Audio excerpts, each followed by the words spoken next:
कुरान में एक कौम का जिक्र है जिसकी तबाही आज तक इंसानियत के लिए एक राज बनी हुई है। याजूज और माजूज, वो कौम जिनकी दहशत से जमीन कांप उठती थी, जिन्हें दुनिया गोग और मागोग के नाम से भी जानती है। कहा जाता है कि उनकी तादाद इतनी ज्यादा थी कि जब वो किसी जमीन पर कदम रखते तो वहां की घास तक मिट जाती थी। नदियों का पानी पी जाते, पहाड़ों को रौंद डालते और ना शफकत ना इंसानियत, बस एक ही मकसद, तबाही और बर्बादी।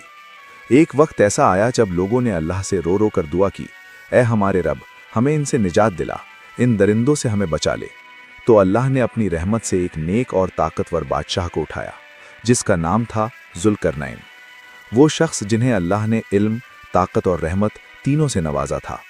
जुल्करनैन ने पूरी दुनिया का सफ़र किया और जब दो पहाड़ों के बीच पहुंचे तो वहां के लोगों ने कहा, ऐ जुल्करनैन, याजूज माजूज हमारे इलाके में हमला करते हैं और हमारी खेती, हमारी औलाद सब तबाह कर देते हैं। क्या तुम हमारे और उनके बीच एक दीवार बना दोगे? जुल्करनैन ने कहा, अल्लाह ने मुझे जो ताकत दी है मैं उसका इस्तेमाल तुम्हारी हिफाजत के लिए करूंगा। उन्होंने पहाड़ों के बीच ऐसी मजबूत, भारी और विशाल दीवार बनाई, इतनी मजबूत कि याजूज माजूज ना उसे तोड़ पाए ना उस पर चढ़ पाए। और फिर सदियां बीत गईं। वो दीवार आज भी कहीं मौजूद है, मगर कोई नहीं जानता कहाँ है। कुछ कहते हैं कि वो कॉकस पर्वतों के बीच है, कुछ कहते हैं तुर्किस्तान के पास हैं, और कुछ उसे धरती की गहराई में छुपा मानते हैं। मगर इतना तय है, वो दिन आएगा जब ये दीवार टूट जाएगी, और जब टूटेगी तो लोग घर से भागेंगे, हर तरफ तबाही और खून होगा। फिर हजरत ईसा अलैहिस्सलाम आएंगे और अपने साथियों के साथ पहाड़ों पर पनाह लेंगे और अल्लाह से दुआ करेंगे। तब अल्लाह एक कीड़ा भेजेगा जो याजूज माजूज की गर्दनों में घुस जाएगा और वो सब एक ही रात में मर जाएंगे।